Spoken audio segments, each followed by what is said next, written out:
Hey guys, Veebat here with another V-Plays, and we're looking at the 2PA. This is a weird little plane for the American premiums, and I figured I'd kind of go over all the American premium aircraft I have from A to Z. We're going to start at Tier 4 because I feel like Tier 2 is just a little bit trolly. I don't know why I got this aircraft. It's one of the few fighters that has a tail gunner on it. It might be the only one. No, that's not true.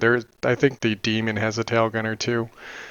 But you can see here we got a little 50 cal machine gun in the back, or maybe it's even just a 7.62. But this is a fairly nimble little fighter aircraft we got here. And since it is a premium, we can use it to essentially train everybody. We do not want to take the hits from these guys if we can avoid it. Let's let him blow past us, and then we'll just stick to him like glue if we can. Not bad damage with the two 7.62 machine guns on here. Just, come on, sustained, sustained, sustained. And got him. We got it. Let's go ahead and head towards the middle, I'm going to guess. Yeah, everybody's going that way. Such a weird looking plane. It looks almost like a toy airplane. That's what I said when I first reviewed it. I think there's a pull behind toy that's like a tin toy from like the 1950s, 1940s. That aircraft is a little bit high for us. Looks like they locked this zone. I'd like to think they'll clear it up shortly. There we go. We got some targets diving down. These are multi-rolls, so we should theoretically be able to stay on them maneuverability-wise. And of course, the bots are here. Let's not ram into our ally. Let's come back down on Dylan. Combined firepower, always a good move. We captured this zone. Put out a little bit of damage onto these ground attackers.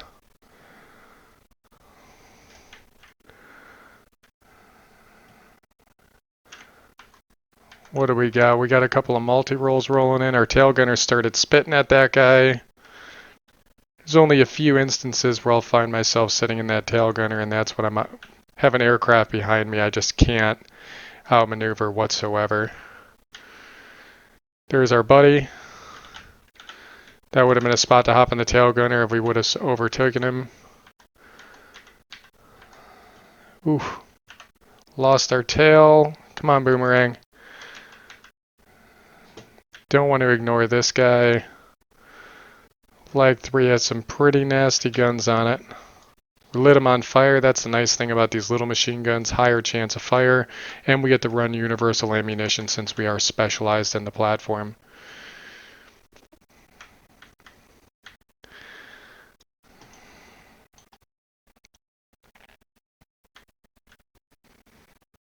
There we go. Lock down this facility.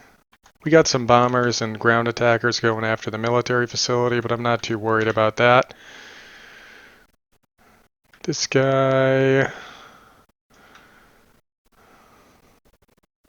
pretty much sitting still. Let those machine guns do their work. Are you worth my time? Yeah, we got an ally helping us out. We might as well put some fire out on him. Yes, he has a tail gunner, but we should be able to outpace him damage-wise. There it is. Yeah, got him. Took a little bit more damage than I would have liked there, but I'm okay with it. I like the way the landing gear kind of tucks into the fuselage here. It's a neat little idea, and it does extend down. Whoop. Stop staring at the airplane and start dogfighting, right? Focke-Wulf 190 is really good in a straight line, but he can't turn. Oh, hey friend. I'll let you have him. I don't want to get caught up in that mess. 10 seconds of boost too. Not too shabby. We're going to lose this zone, so we'll get another dogfight opportunity. The IL-2, as long as it doesn't have the parentheses or, parenthesis T on there, it does not have a tail gunner. So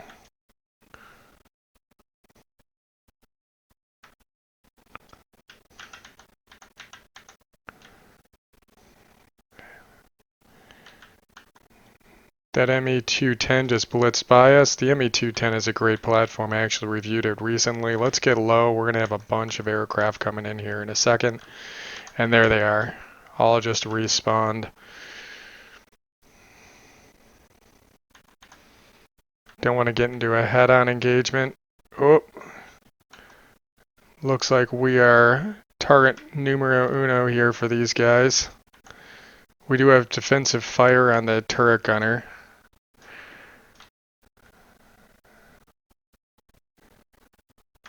Ooh, we knew that if we were going to go in a straight line, we were probably going to get shot down by AA, but we'll get a respawn over here. As long as we don't capture anything, we should be able to spawn here. Bear in mind that if you flip a zone, it'll actually change these spawns.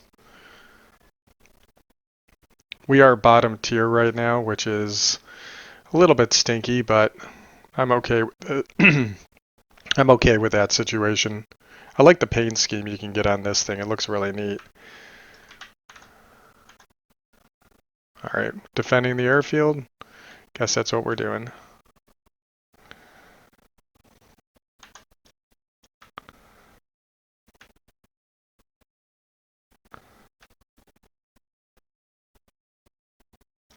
There we go. Burned him out.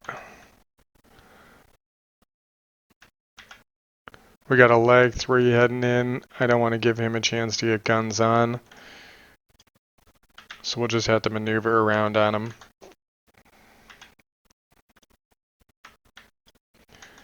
You know what? Let's see if we can take this guy out real quick. Good.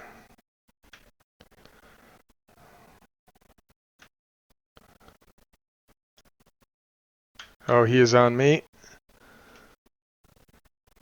Down, nice, good job. Stikters. We'll head over for their military facility, although I'm pretty sure that this battle's pretty much over. It is squall line, so any aircraft we take out is going to be out for good. What do we have over here? Can I lock you up?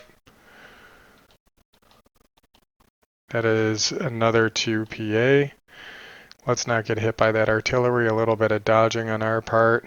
There's a player in a 109E. I would like to shoot him down as a priority since it is a player. Good hits, good hits. 2 PA with the tail gunner. But we took him out as well. And we managed to get the zone and air supremacy, so not a bad battle.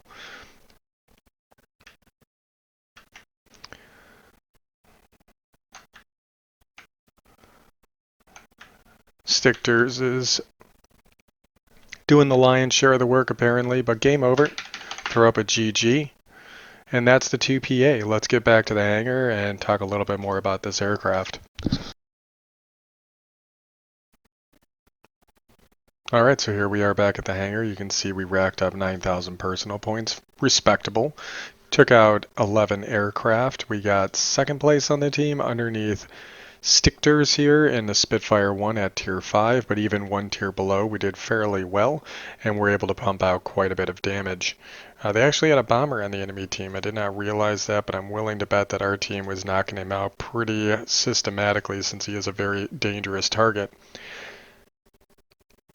This aircraft is specialized just because I wanted to. It is a fun little plane, and when you're doing your dailies, you need something to grind out these lower tiers, so this is an aircraft that can definitely do that. Like I said, it does have very small guns. You're looking at 250 cals, I'm mistaken. But the damage output is all right. You're looking at a total of, what is that, 76 damage per second. Decent range, and at this tier, that's respectable. The tail gunner is a 7.62 doing 28 damage a second. Really, we're just trying to get him to proc for that defensive fire, so that way anybody who's on our tail, we get a little bit more survivability to try and get a turn on them. We have a 9.5 second turn time, which it's not bad. It's not bad at all, but there are much more maneuverable aircraft at this tier that we do have to contend with, which is why it's kind of nice to have a tail gunner. And then for the airspeed, we actually have pretty good boost speed as well as dive speed in this airframe, and the altitude performance for a Tier 4 is pretty respectable with a service ceiling of 9,800 and an optimal altitude of 3,281. That's a Tier 4 aircraft. That's pretty good when you compare it to some of the other Tier 4 aircraft that are out there. Let me go ahead and click that off, and we actually have the heavy aircraft right here with a service ceiling of 5,577, and its airspeed is going to be around 312,460 in a dive. So this 2PA getting up to 323 miles per hour is pretty good if you ask me. So we do have a pretty nimble and capable platform despite the odd look of this airframe. It looks quite old, and it is quite old because this was developed essentially in the early stages or pre-World War II. I'd have to look that up to be 100% accurate. But yeah, overall, it's an enjoyable little airframe. I like the look of it. It's a nice crew experience grinder because you do get to have a pilot and a gunner position. So for any of your dual seat aircraft that do have a gunner position, this is a nice aircraft to have. But really that's only going to be for your bombers because Americans typically don't have tail gunners. So unless they introduce a full bomber line, there's other aircraft you can use to train, and I would highly recommend the XP-58 for anybody who's looking at a premium at a higher tier. But again, this is the 2PA. If you see it around and are wondering why you're getting shot, it's because there's another guy in the back seat of this aircraft. So alright guys, hope you enjoyed the video, and as always, I'll catch you on the next one.